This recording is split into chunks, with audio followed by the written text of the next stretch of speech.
On the 17th January 1963, Vivekananda's centenary year was formally inaugurated all over the country. Early in the year, ceremonial processions were taken out in the grass on the occasion. Leaders of the region carried portraits of Swamiji through important streets of the city. Festive music suitable to the occasion was played and ceremonial lamps lit.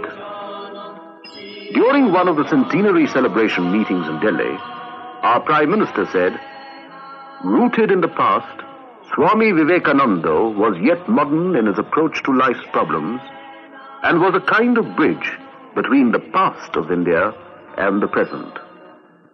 Calcutta, where Swamiji was born, also celebrated the occasion in a befitting manner. In one such meeting in Calcutta, the President, Dr. Sarvapalli Radhakrishnan, said, "Swami Vivekananda, through his message of renunciation, service and discipline, had given India the lesson of gratitude in suffering, courage in despair." In the evening, there was a program in the newly built Ramakrishna Institute of Culture.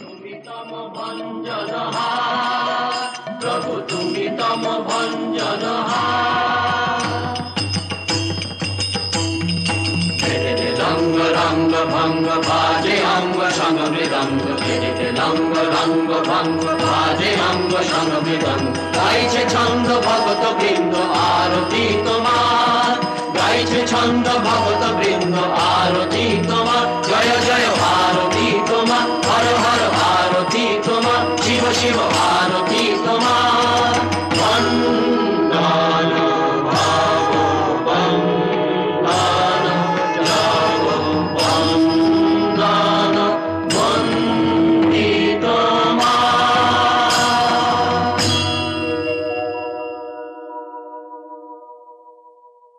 The 19th century in India was a turning point in her long history.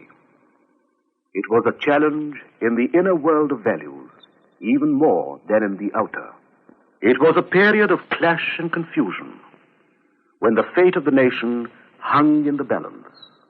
Would India perish?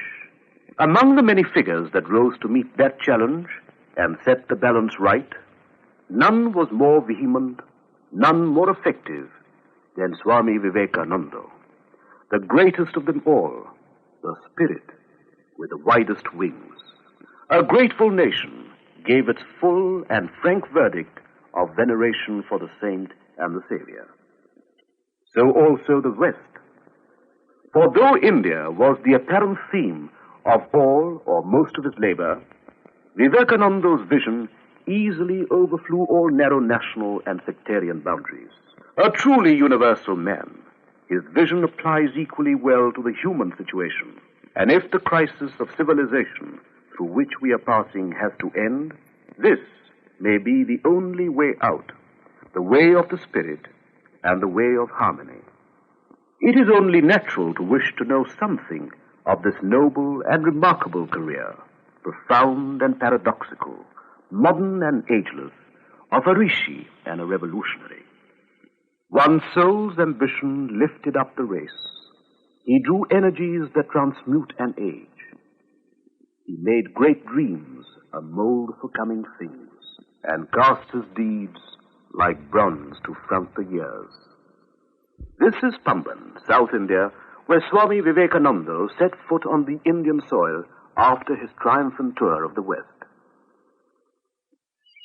This was on the 26th of January, 1897, a vast crowd waiting patiently to welcome the national hero, all of them waiting to pay their homage to Swami Vivekananda, the patriot saint, the first mighty voice of awakened India.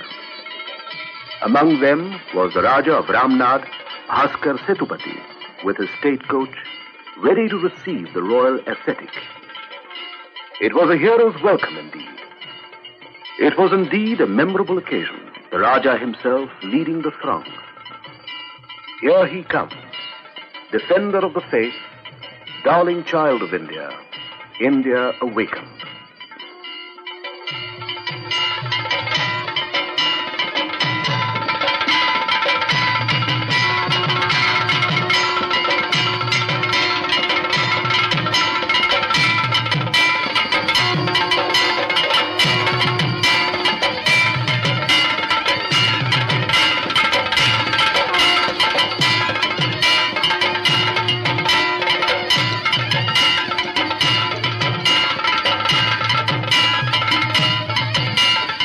Swami was quite overwhelmed, but he took it with dignity, with humility.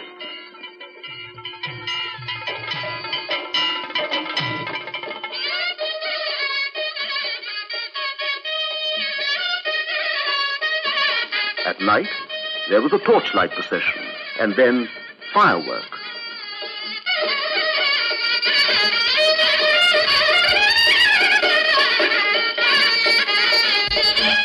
In reply, the Swami said, "This grand reception is made not unto a military general or a politician, a prince or a millionaire, but to a poor, penniless sannyasin. This shows the spirituality of India. This shows wherein lies the vitality of our nation." After the grand reception in the south, the Swami left for Calcutta, his hometown, where a grand reception was given to him. From there he began a series of inspiring speeches all over the country. My India, arise. The longest night seems to be passing away. Awake from this hypnotism of weakness. Stand up and assert yourself. Proclaim the God within you. Religion alone is the life of this country. When that goes, India will die. In spite of politics, in spite of social reforms, in spite of everything. Each soul is potentially divine. The goal is to manifest the divinity within all of us. Do it either by work or worship, by psychic control or philosophy, by one or more or all of these, and be free. This is the whole of religion. Doctrines or dogmas, rituals, books, temples, forms are but secondary details. In all his speeches, nothing was so touching and so revolutionary as his wide and natural sympathy for the poor and the fallen. Do you feel that millions and millions of descendants of gods and sages have become next-door neighbors to brutes? Do you feel that millions are starving today and millions have been starving for ages? Your ancestors have written a few philosophical works, penned a dozen or so epics, or built a number of temples. That is all. And you rend the sky with triumphal shouts, while those whose heart's blood has contributed to all the progress that has ever been made in the world, well, who cares to praise them? Ye ever trampled laboring classes of India, I bow to thee. For the next 50 years, let all other vain gods disappear from our minds. This is the only God that is awake, our own race. The first God that we have to serve and worship are our own people. Everywhere his hand, everywhere his feet. He covers everything. Sarvatokshi shiro mukham sarvatah shrutimaloke sarvamavritya tishtati. Faith in ourselves. If you have faith in the 330 millions of mythological gods and still have no faith in yourselves, there is no salvation for you. Let us all work hard, brethren. This is no time to sleep. On our work depends the coming of the India of the future.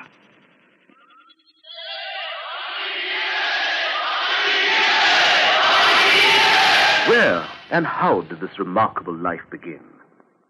One is naturally curious to know, and this is a good time to remember. It was here in the city of Calcutta that Swami Vivekananda or Narendranath was born on the 12th of January, 1863. Not far from the holy river Ganga, in this house and its neighborhood, the boy Naren used to play as a child like other children. His father, Sri Vishwanath Datta, was an attorney of the Calcutta High Court, well versed in Persian and English literature, but typical of his time. His father was indifferent to the Indian cultural heritage, but his mother, Srimati Bhuvaneshwari Devi, belonged to the old Hindu tradition. Religious by temperament, she would often read to the boy tales from the Ramayana and the Mahabharata. This was the seed of spiritual life sown early in Naren's mind. His boyish imagination was fired by these tales of heroic idealism. Ramchandra going to the forest in exile, renouncing his kingdom to keep up the promise of his father. Jatayu, the eagle king's self-sacrifice to rescue Sita. Bharat's devotion to his brother in exile. Krishna and Arjun in the battle of Kurukshetra. Mother of the universe, Goddess Durga. One day he purchased a little image and took it quietly up into the attic. A frantic search was made for the missing lad, when at last he was discovered here, sitting self-absorbed before his Ishta, chosen deity. Those days in gentlemen's homes, one would come across these separate huqqas or hubble bubbles for the different castes and for the Hindus and the Muslims. Naren was curious, and one day he took some whiffs from the huqqah marked for people of the lower caste. Then he tried, one after the other, the huqqah for the Brahmins and the huqqah for the non-Brahmins. Men are all alike. Then why are the huqqahs different? Thought the young ascetic. What are you doing there, Naren? Oh, Father, I'm just trying to find out how one loses caste. But I can't really find any difference. Oh, you devil. So the boy grew up into a brave and brilliant, intellectually alert young man. Reverend Hasty, the principal of his college, who had taught Naren, had this to say about him. I have traveled far and wide, but I have never yet come across a lad of his talents and possibilities. He is bound to make a mark in life. Words that would one day come true.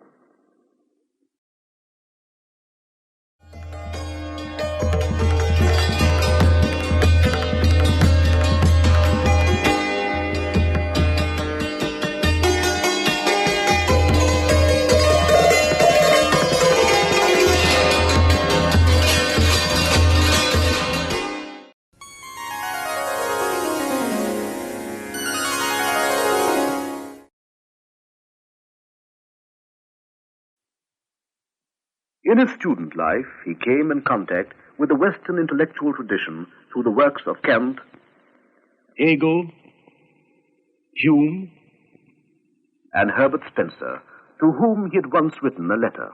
The scientific ideas and nihilistic thoughts of Western thinkers shook to their foundation the religious beliefs he had inherited. They raised such a tumult in his mind that he despaired of any final answer. Raja Ram Mohan Rai, the founder of Brahmo Samaj, had broken away from the rituals, the image worship, and the priestcraft of Orthodox Hinduism. As an intellectually alive young person, Naren could not but be interested. He had joined the Samaj partly because of his sympathy with its program of social reforms. But this did not satisfy his deeper spiritual yearnings. Of a strong, positive cast of mind, He wanted to see the truth, face to face, and not merely hear talks about it. In those days, Keshab Chandra Sen was a renowned orator and religious leader of the Samaj. There were also men like Vijay Krishna Goswami, Shivnath Shastri, and others. They all spoke of a merciful God and delivered sermons learned and beautiful to hear. But Naren's hunger remained. The doubts lingered still. Does God really exist? If so, has he form, or is he formless? Has anybody seen God? Can he be seen? How? In his agony and despair, Naren went round the leaders of different sects in the city and its suburbs. He had a single and straight question. Have you seen God? Have you seen God? Have you seen God? But none could answer. At last he thought of going to Maharshi Devendranath Thakur, the venerable leader of the Brahmo Samaj. Devendranath was then staying in a houseboat on the Ganga. There went Narendranath unannounced. At the time, the Maharshi was in deep meditation when Naren suddenly pushed open the door and stood before him, agitated but respectfully. Sir, have you seen God? No, my boy, but you have the eyes of a yogi. You should practice meditation. If a person like the Maharshi could not give a positive answer, then who could? Was there anything in religion after all? Obstinate questionings racked his youthful soul, but soon relief would come from unexpected quarters. After a few days, one of his cousins, who had been watching his movements, Ramchandra Datto, told Naren, Naren, if you really wish to lead a spiritual life, you should go to Sri Ramakrishna at Dakshineshwar. What? You ask me to go to that illiterate priest of Kali? What does he know? I have read Kant, Hegel, Hume, Spencer, and you now ask me to go to a man who does not even know how to write his own name. But Naren, what is the harm in a visit? Ramchandra said. Even if you do not like the man, you may like the place. Argument indeed. One day, he went to Dakshineshwar and paid a visit to the temple of Kali on the eastern bank of the river, where Ramakrishna was then living. Sri Ramakrishna took to him at once. But Naren had other things on his mind, and after a few preliminaries, he shocked the assembled group by asking his inevitable question. Sir, have you seen God? Yes, I see him just as I see you here, only in a much intenser way. Yes, God can indeed be realized like that. Not only that, you can talk to him as I am talking to you. For the first time, he was face to face with a man who said openly and without guile that he had seen God and even talked to him. He had met his match, for Ramakrishna, though ignorant in the worldly sense of the term, had crossed the ocean of illusion and realized the supreme truth. He was a Siddha, an avatar, and he had already marked Naren for his own. Here the goddess Kali had revealed herself to her devoted child, Ramakrishna, and bestowed upon him all the divine grace of a transcendental wisdom. Kali, the mother goddess, has often been misunderstood in and out of India. The word Kali is derived from Kal or time. Hence, she is a symbol of death and destruction. In another and deeper sense, she is also the transcendence in which all mental ideas and forms disappear. In the inner view of things, she is a power of Brahman or reality. If, in one hand, she holds the severed head, In the other, she offers boons and protection. Destroyer and preserver, Kali the mother is the goddess of the brave and the heroic. Sri Ramakrishna was seated on his bed, relaxed, when Naren entered and approached him. Ramakrishna was very glad to see Naren, as he always was. But the next moment, the saint had gone into a deep ecstasy. Then he muttered something and came closer and closer to where Naren was sitting. He stood up, still in ecstasy, and touched Naren's body.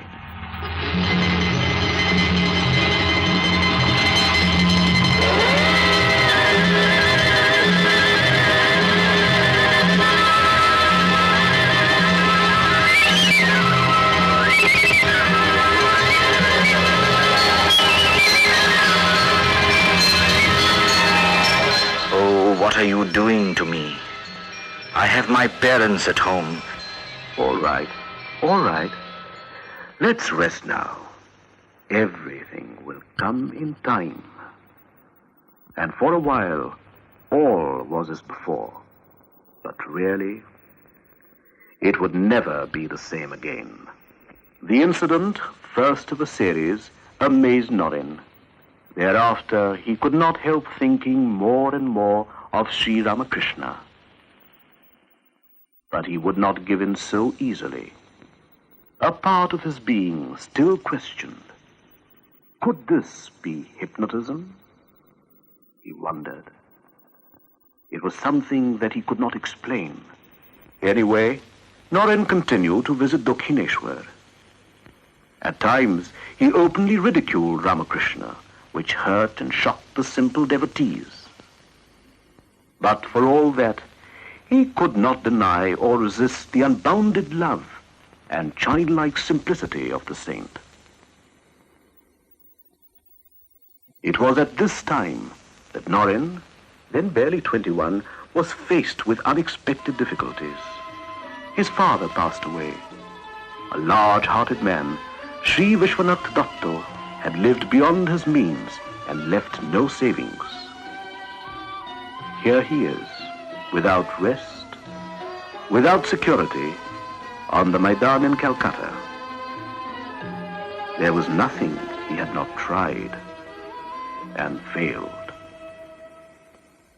At last, Naren went to Sri Ramakrishna and prevailed upon him to appeal to Mother Kali to relieve the distress of his family. To this, Sri Ramakrishna said, I have never asked for any material gains from my mother. I cannot do that even now. But if you go to the temple this evening and ask for yourself, I assure you, the mother will grant you whatever you ask for. But why will she listen to me? I say she will, Ramakrishna said. It was evening. Sri Ramakrishna asked Naren to go inside the temple and pray to the mother.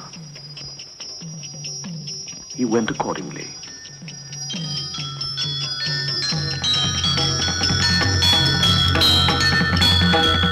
Ramakrishna asked, did you ask the mother to remove the distress of your family? Naren said, Oh no, I forgot. What did you ask for then? Asked Ramakrishna. I asked for wisdom, devotion, and renunciation. Go and ask again. Naren went thrice, but every time, like his master, for himself, he could not ask anything. Naren had a fierce intellect. For 6 years, he struggled and struggled. But during this period, he learned prodigiously. Among other things, he learned from his matchless master or guru. All the rivers flow to the same ocean of supreme being. The goal is the same for all.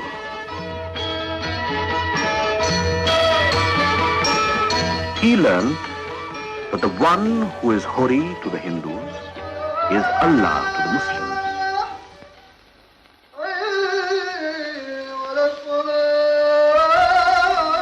Father in heaven, to whom the Christians pray, is but another name of the same supreme being.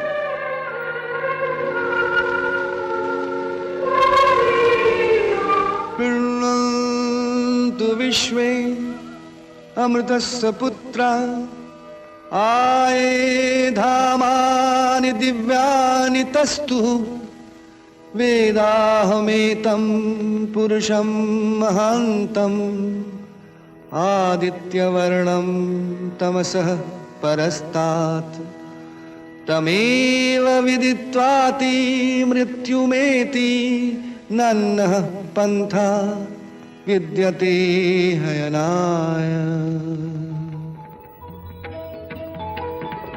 Thus spake Ramakrishna to the disciple he had marked and chosen. To Narendranath, his guru seemed to symbolize India's ageless culture, a living embodiment of all that was best in man and in India. From Sri Ramakrishna, he learnt that religion was not something to be merely talked about, but that it must be realized and lived out. He also learned that unity in diversity was nature's plan, and that India had a message for the world today. He must live that truth and spread the Master's message, come what may. In the meantime, Sri Ramakrishna had fallen seriously ill and had to be removed to this garden house at Kashipur in the neighborhood of Calcutta. The end was near. He advised the disciples to dedicate their lives to the service of God and man. He also nominated Naren as the head of the group. He called the 12 disciples and gave them the ochre robes, the age-old symbol of the ascetic life in India. He gave some final instructions to Naren. Take care of the boys, he said. Thus was formed the nucleus of the Ramakrishna order or mission. 4 days before he passed away, he called Naren. Soon he went into deep ecstasy, but for some time he kept looking intently at Naren's eyes. He was clearly concentrating for a purpose. Naren felt as if a subtle force resembling an emanation of electric energy was flowing into his body. Naren, today I have given you all I had. There is nothing of my own left. Now with these you shall carry out great tasks in the world. And on the 15th of August, 1886, the Master passed away. But he had left a successor, trained for mighty deeds. After the passing away of the Master, the young disciples lived in this tumble-down house which no one else would rent. The house enjoyed the reputation of being haunted. It certainly looked its part. For their daily needs, they had to beg from door to door. Not all were as kindly as this lady here. For many days they had just rice and salt, an austere diet indeed. But they did not complain. The brave band was undaunted, and Naren kept the group going valiantly and patiently towards wider horizons of service, sacrifice, and fulfillment of the Master's wishes. Soon a break came. In India, it is customary to go on pilgrimage. The Swami felt the urge, and for some time he became a wandering monk or parivrajika. For him, it was a new experience of India and her people, and must have sharpened his sense of mission.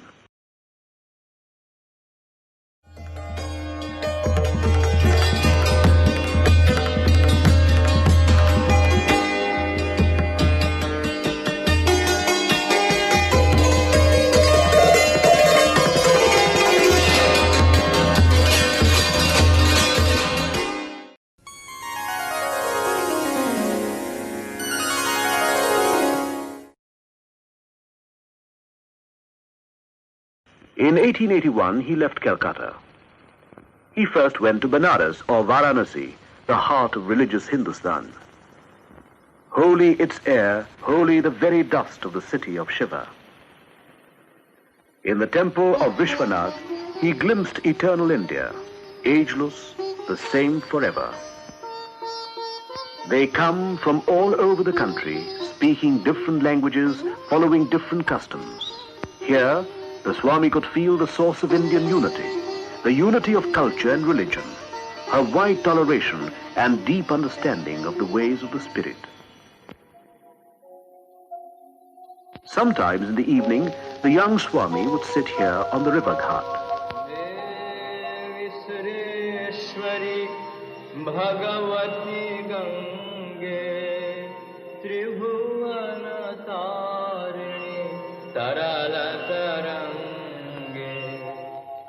And his mind would go back to Dakshineshwar and his master. He also paid a visit to Ajodhya, sacred city of Rama, and Vrindavan, city of Krishna. Pushkar, the legendary birthplace of Brahma himself. Rishikesh, land of ascetics and spiritual seeking down the ages.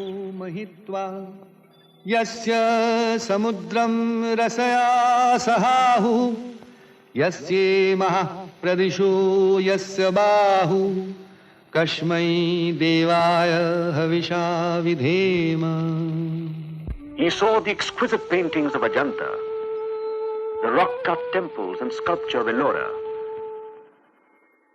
the Buddhist stupa at Sanchi, the shrines of Bhuvaneshwar, the famous Sun Temple of Konark, and he felt within himself the imperishable heritage of India, mighty voices of silence whispering their deathless enchantment. From all these, he drew fresh inspiration. Hastinapur or Delhi, where the fate of so many empires has been decided at one time or the other, rich in Mughal remains, forts, turrets, mosques, palaces, the splendor of its architecture impressed the Swami. Taj Mahal, splendid symbol of the love of Shah Jahan for his beloved Mumtaz Mahal, a lover's gift, a poem in marble. He visited Fatehpur Sikri, the dream city of Akbar, where the emperor had nursed hopes of a universal faith in Din Ilahi.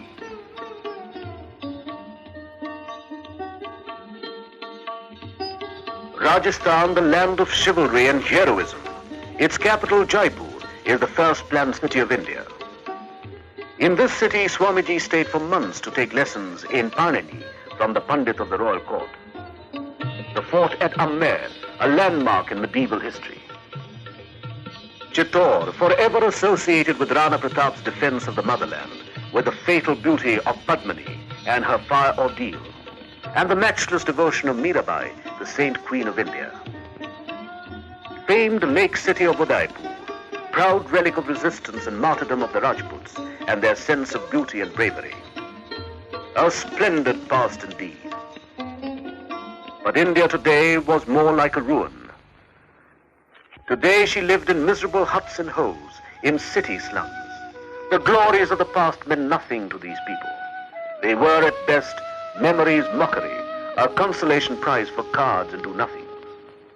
Everywhere he saw the plight of the masses of India, despised by priests, oppressed by heartless landlords, exploited by generations of money-lenders. Every year, the flood came. Everywhere, people were dying of poverty, of famine and flood. The nation had been reduced to rags, no hope anywhere, while only a few enjoyed the good things of life. Not a moment of his waking life when he did not think of his poor countryfolk and of what man had made of man. It was not merely lip sympathy. He lived with them and found spiritual treasures in their midst. He slept in stables where no gentleman ever set his foot. He lived on the pallets of beggars, sharing their life. The words of his master came back to him again and again. Religion is not for the empty bellies. And he himself later said, What have we done for the masses? Teaching them metaphysics? It is mockery to offer religion to a starving man.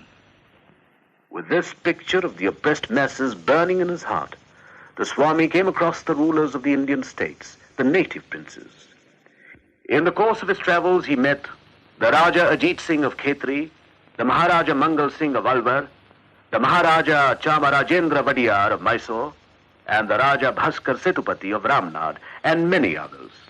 He believed that if these people, placed in positions of advantage, took up the cause of India and her starving masses, the country's progress could be hastened. He always reminded the rulers of their duty towards the people. There was something about the youthful Swami, and they listened. They who were given more to command than to listen. In his conversation with the Maharaja of Mysore, he had said, You are only the custodian of God's property. You should use it only for the benefit of God's children, that is, the people. The Maharaja of Mysore was inspired to introduce necessary reforms in his state. These encounters were not without their dramatic moments. Once in Alwar, the Maharaja Mangal Singh met him at the residence of his Diwan. The Maharaja was in a somewhat merry mood, and perhaps, to tease the Swami, he said, with a smile, You see, Babaji Maharaj, my forefathers built many temples, but I do not have any faith in those idols of stone or metal. The eyes of all present were fixed on the Swami. What would he say? He asked a counter-question, harmless enough to begin with. Diwanji Sahib, whose picture is that on the wall, please? The Diwan replied, It is the likeness of the Maharaja, Swamiji. Please bring down the picture, will you? And the picture was brought down. Now spit on that picture, Diwanji. What is it, Diwanji? But a piece of paper?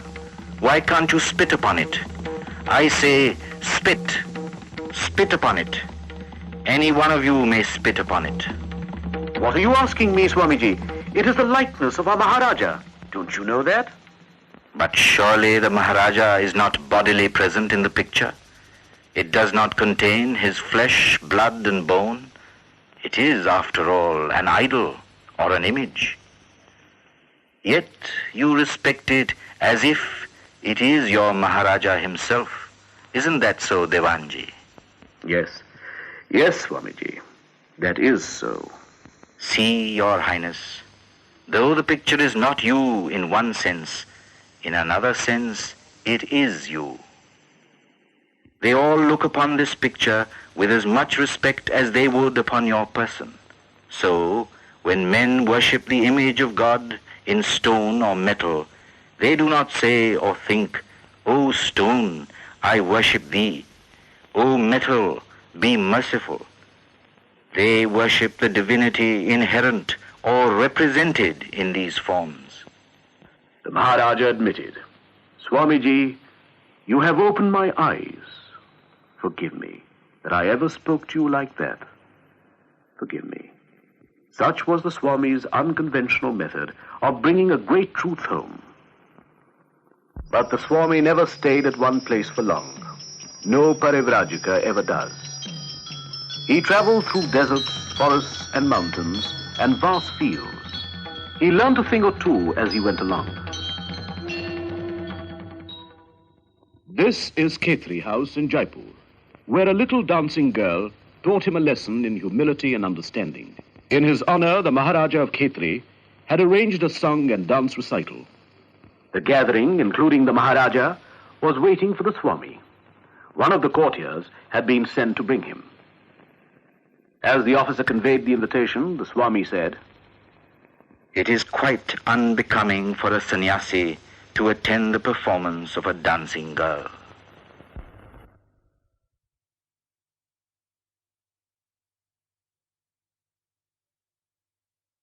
When she learnt what the Swami had said, the girl was deeply hurt. Overwhelmed by emotion, she soon started to sing a bhajan by Surdas. She has never sung like that before.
सुरसरी नाम परो प्रभु जी मेरो अवगुण चित न धरो प्रभु जी मेरो अवगुण चित न धरो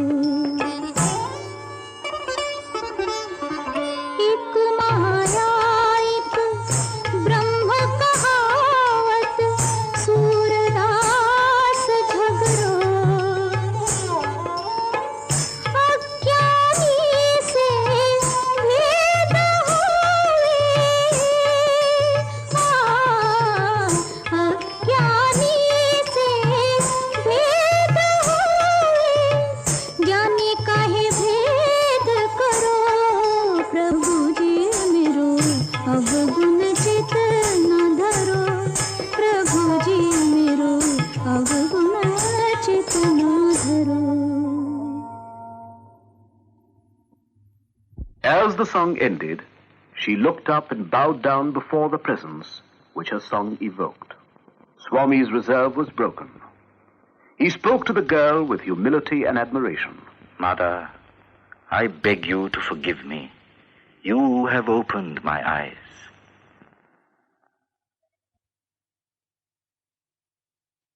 After a brief stay in Rajasthan, he resumed his journey. Now he proceeded towards the south by way of Gujarat and Maharashtra. He traveled in day and night till he reached the Meenakshi temple of Madura, eloquent of the faith of the people and Dravidian architecture.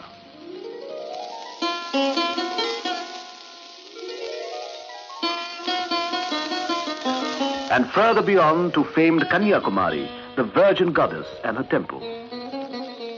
There he prostrated himself before the goddess.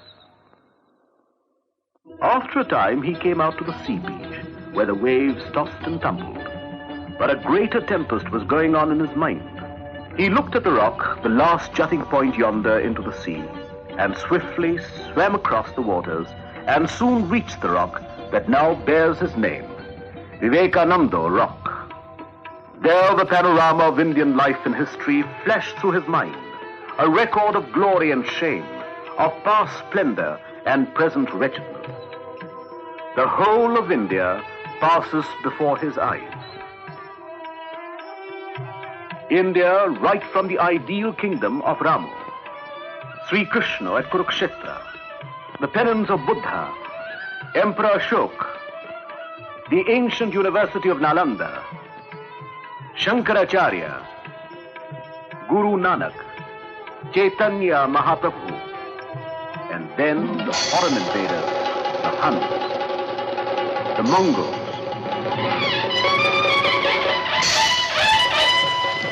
the Portuguese, the Battle of Plaze, and the English. A long, dark age of foreign domination. The vision of India was not without a meaning. There was work for him to do, not merely to contemplate the unchanging and the everlasting.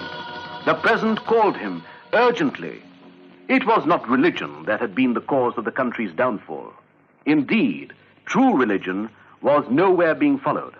How to raise the nation, the once mighty nation, the nation that still dared to dream of God and Godward ways. He raised his eyes to the ocean. The image of his master floated back, giving him new hope and a sense of direction. He would appeal to the world on behalf of India. He would go to America. The East and the West, the new and the old, must know each other and help each other. Another chapter was opening in his and the world's history. On May the 31st, 1893, the Swami sailed for America by way of the Pacific. But he had no fixed idea or program. It was a leap into the unknown. He had heard vaguely about a parliament of world religions to be opened someday somewhere in America. He sailed by way of Ceylon, Penang, Singapore, Hong Kong, Nagasaki, Kobe, and then traveled by land to Yokohama to board the ship again. Artistic and industrial Japan impressed him. Inspired by the example of this newly awakened Asian country, he wrote to his friends and disciples in Madras. Come out of your narrow holes and see how the nations are on the march. India wants the sacrifice of her young men, mind you, not brutes. Sympathy for the poor, bread for the hungry mouths, enlightenment for the people at large, and struggle unto death to make men of those who have been brought to the level of beasts by the tyranny of your forefathers.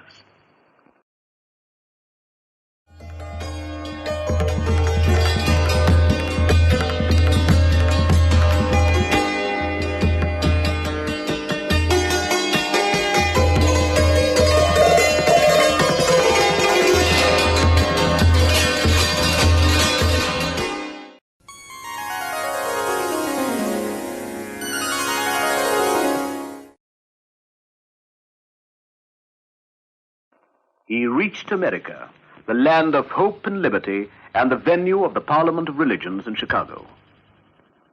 On inquiry, he came to know that the Parliament of Religions would not be meeting till September, and as he had no references or credentials from a recognized organization, he could not be enlisted as a delegate. But, completely alone and without any resources, he was finding it hard to cope with Chicago's high cost of living. He decided to go to Boston, which was cheaper. In Boston, he stayed as a guest of Miss Kate Sanborn, and it was there that he met Professor John Henry Wright of Harvard University. Professor Wright was so impressed that he insisted that Swami Vivekananda should represent Hinduism at the Parliament of Religions at Chicago. "I have no credentials," replied the Swami. Professor Wright was surprised at this, and he said, "To ask you, Swami, for your credentials is like asking the sun about its right to shine." On his own, Professor Wright gave him a letter of introduction to the president of the committee, the Parliament of Religions.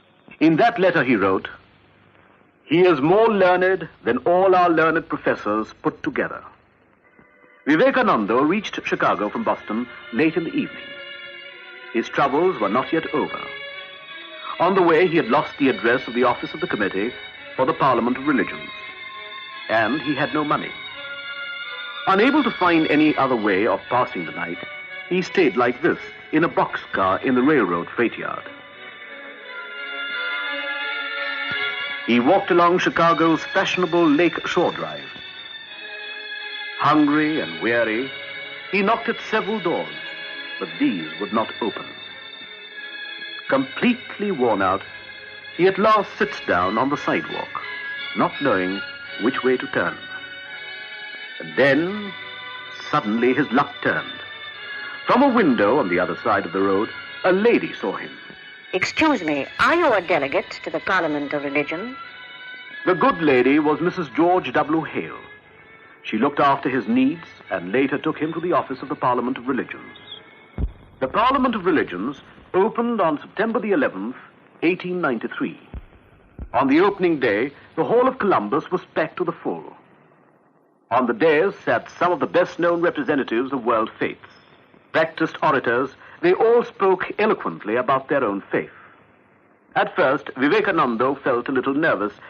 Silent and prayerful, he sat, the observed of all observers. It was in the afternoon that Vivekananda first addressed the Congress, and through it, the world. After a short prayer to Saraswati, the goddess of speech, he started to speak. The words came, words that would soon go round the world. He began, "Sisters and brothers of America, sisters and brothers of America." A spontaneous clapping filled the house. The applause went on and on and on. The audience had never heard anything like this before.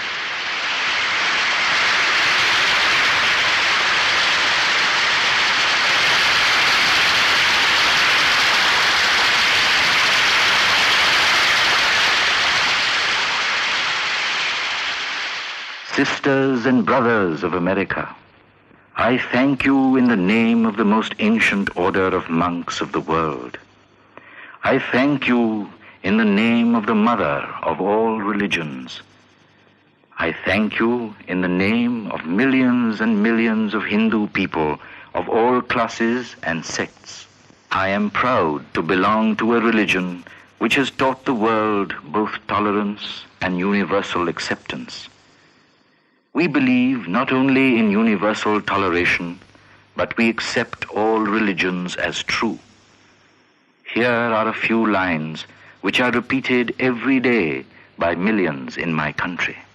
Ruchinam Vaichitrat Rijukutilana Pathjusham Nrinameko Gamyastvamasi Payasam Arnavaiva. As the different streams reach the sea, the different paths that men take through their different tendencies all lead but to thee. It did not matter what else he said. The audience was at his feet. Vivekananda had come, he had spoken, and he had won. Upon the banner of every religion will soon be written, in spite of resistance, help and not fight, assimilation and not destruction, harmony and not dissension. The Swami had not come to criticize only. His admiration of the new world was frank and unstinted. Hail, Columbia, the motherland of liberty. It has been given to thee to march as the vanguard of civilization with the flag of harmony. His speech had been like a tongue of flame. Everybody else was forgotten by his commanding and spectacular performance. The papers were full of him. They wrote, "He is undoubtedly the greatest figure in the Parliament of Religion. After hearing him, we feel how foolish it is to send missionaries to this learned nation. He was a hit of the season, even if they could not spell his name correctly." A picture of Swami Vivekananda, called the Hindu monk, was displayed on the streets of Chicago. People passing by paid instinctive homage to the presence. Previously, he had nearly succumbed to poverty. Now it was an opposite danger. He was about to be smothered by riches and attention. At night, he could not sleep on the soft bed that had been prepared for him. Rolling on the ground and thinking of his countrymen and their lot, he cried, O Mother, what do I care for name and fame when my people and my motherland are sunk in the utmost poverty? Show me, O Mother, how best I can help them. To be able to serve the cause of his unfortunate country, he accepted the offer of a lecture bureau. He thought that through the lecture bureau, he could spread his ideas more effectively. He toured extensively. As India's first unofficial ambassador, he placed India and all that was best in her culture before the modern world. But it was not all roses. His sudden success had given rise to jealousies. For a long time, slander and persecution followed him like a black shadow. In the end, it all died a natural death.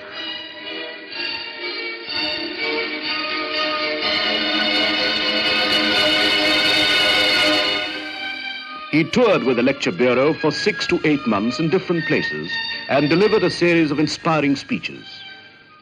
While lecturing in a church, he said, Let me tell you, brethren, if you want to live, if you really want your nation to live, go back to Christ. You are not Christians. No, as a nation you are not. Go back to Christ. Yours is a religion preached in the name of luxury. You cannot serve God and mammon at the same time.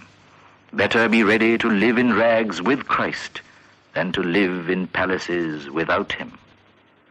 Do I wish that the Christians would become Hindus? God forbid. Do I wish that the Hindus or Buddhists would become Christians? God forbid. The Christian is not to become a Hindu or Buddhist, nor a Hindu or Buddhist to become a Christian, but each must assimilate the spirit of the others and yet preserve his individuality and grow according to his own law of growth. But he soon cut off all connections with the lecture bureau and began to speak, free of any charges, an unusual thing to do in the United States. Soon he became the friend of eminent men and women like Professor William James of Harvard, great scientists like Nikola Tesla and Lord Kelvin, philosopher Ingersoll, John D. Rockefeller Sr., Leo Landberg, Francis and Betty Leggett, Sister Christine, Mrs. Ole Bull, with Mr. J.G. Goodwin, who gave his all for the Swami's cause, and Mrs. Ella Wheeler Wilcox, the noted American author, Madame Emma Calvé, the great opera star of the two continents. At the time, she was passing through an emotional crisis. She even tried to take her own life. Thrice, she left her house to drown herself, and each time, as though in a daze, she found herself in front of her friend's house, where Swamiji was staying at the time. Finally, she ventured into the house and in the veranda. All of a sudden, a deep and sonorous voice rang through. "Come, my child. Don't be afraid." I moved towards the study door, when even without lifting his eyes, the Swami told me of my secret problems and anxieties, which I knew were not known even to my closest friends. It seemed miraculous, even supernatural, but his words were of great solace to me. I was overwhelmed, and I knelt down. An inner door seemed to open before me. I was at peace with myself for the first time in so many months. It was during this busy period that he found time to write works like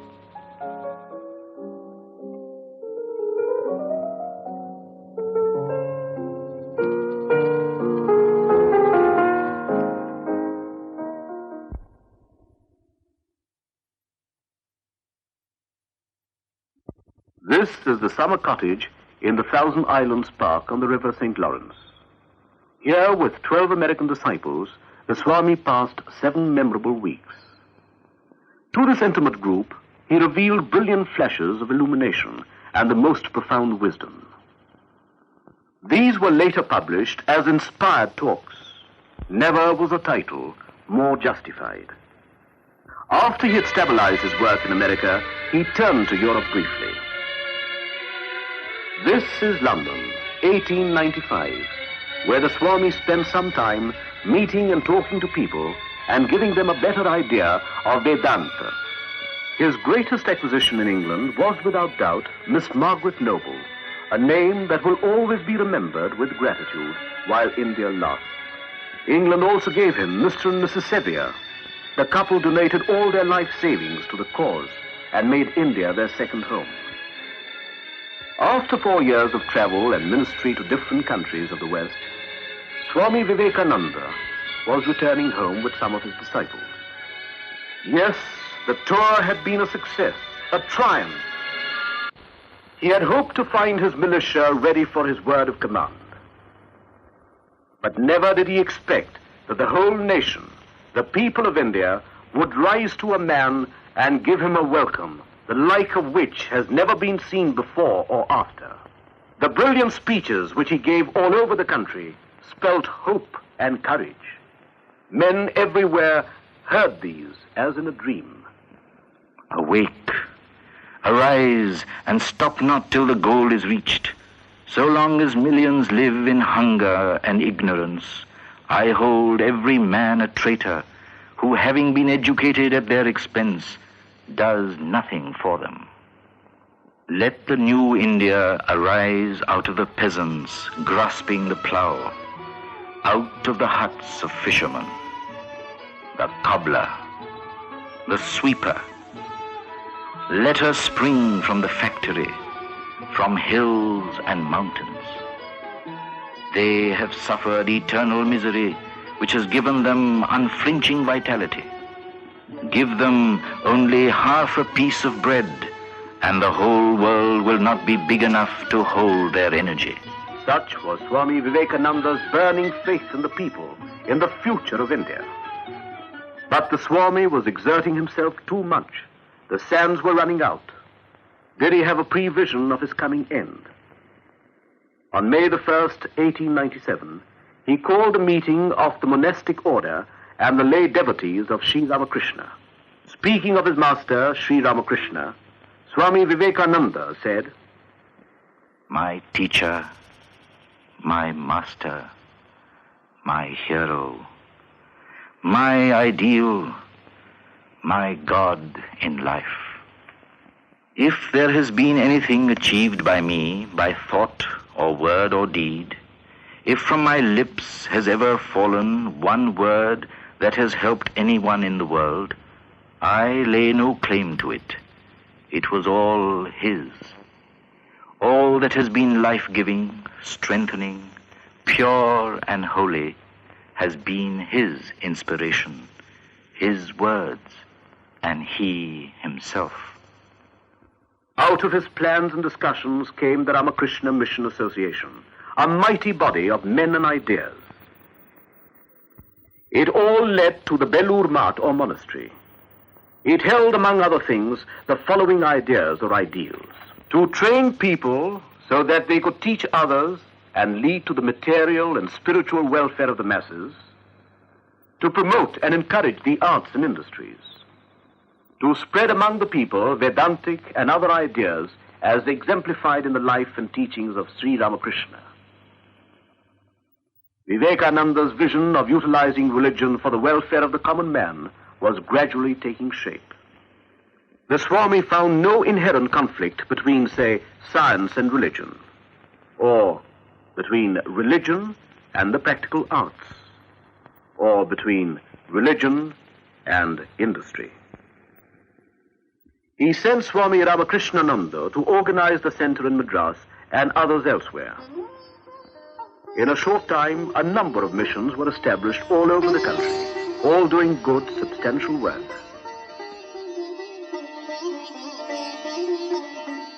Nor did he forget the West. He sent Swami Saradananda and Swami Abhedananda to carry on the Vedanta teaching in the West. Thus, several active centers came into existence in New York, San Francisco, Hollywood, Tobacco Canyon, Los Angeles, London, Paris, and elsewhere. But Swami Vivekananda not only sent people abroad, he welcomed a few home and trained them for work.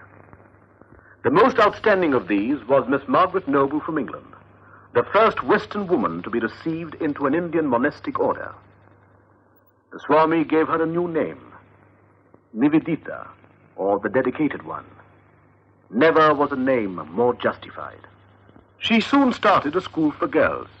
At first, not many came, though the teaching was free. Later, it became an institution.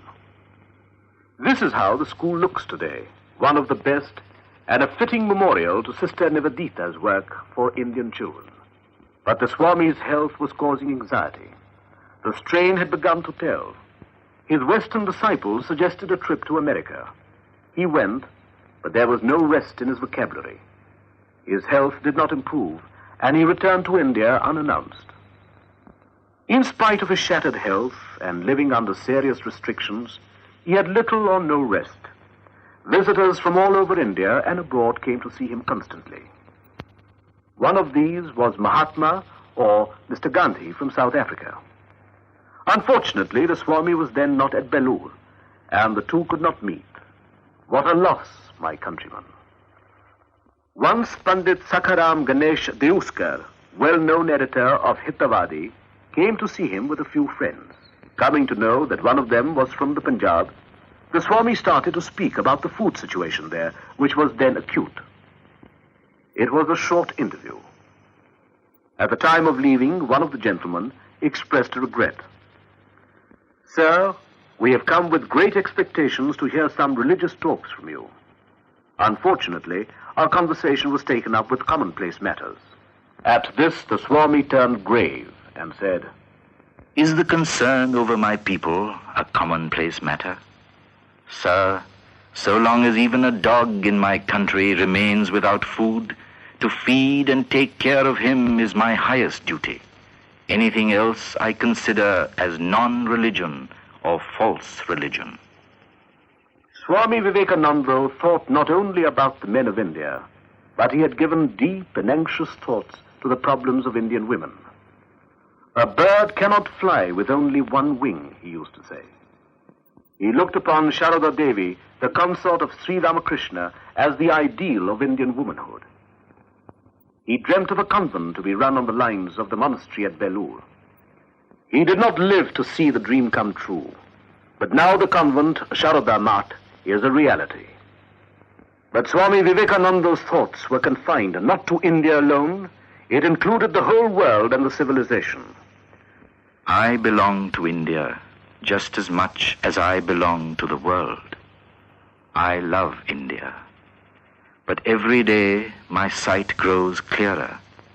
What is India or England or America to us? We are servants of God.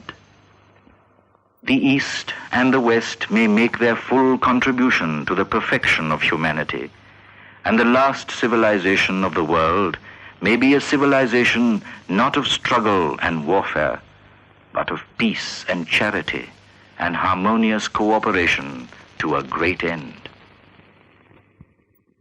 He knew that the end was near. On July 4th, 1902, the 11th day of the moon, he fasted following the orthodox rule. That day, he insisted on serving the meal to his disciples. After the meal was over, the Swami stood by to pour water on the hands of the disciples. At this, Nivedita protested. It is we who should do these things for you, Swamiji, and not you for us.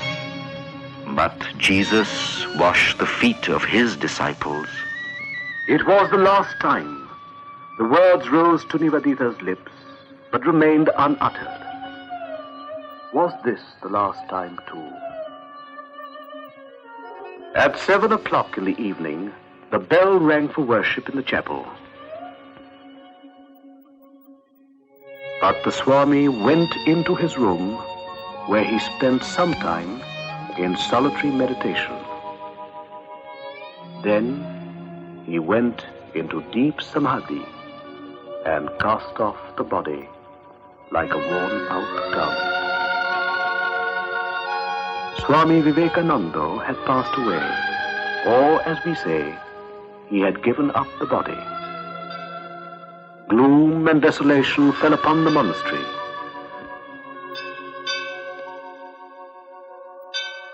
But beneath it all, the voice of the leader went on, an undying inspiration for ages. Friends, I do not seek my personal salvation. May I be born again and again to suffer 1,000 miseries, so that I may worship the only God I believe in, the sum total of all souls. And above all, my God the wicked, my God the miserable, my God the poor of all races and all species, is the special object of my worship. The entire country was plunged in sorrow and despair. But would India ever forget Swami Vivekananda and his winged words? The future would tell. 3 years after Swami Vivekananda had passed away, the revolt of Bengal in 1905 was a prelude to the All India movement.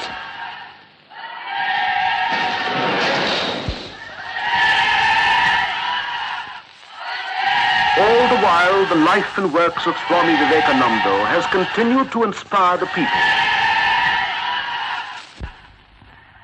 It may be that I shall find it good to get outside my body, but I shall not cease to work, to inspire men and women until the world shall know that it is one with God.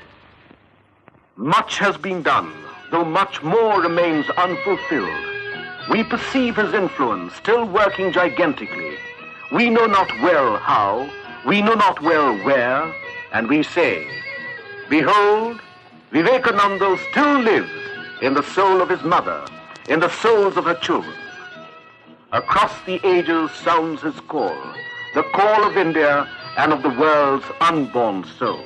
This is the theme of India's life work, the burden of her eternal songs, the backbone of her existence, the very reason of her being, the spiritualization of the human race.